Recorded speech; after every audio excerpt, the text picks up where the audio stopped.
մեր ժողովուրդը հազարամյա փորձությունների այս շրջափուլում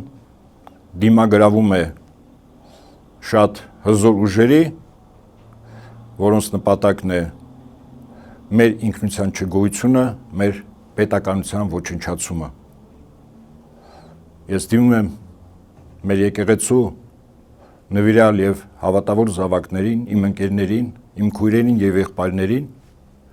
որ գոյութենական այս պատերազմում մենք պետք է առավել միասնական լինենք, քանզի արդարությունը եւ ճշմարտությունը, որն է մեր Տեր ու Փրկիչ Հիսուս Քրիստոսը, մեզ հետ է, մենք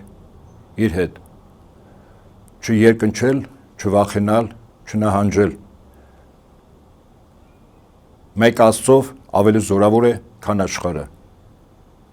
Հաղթանակ 2026-ին։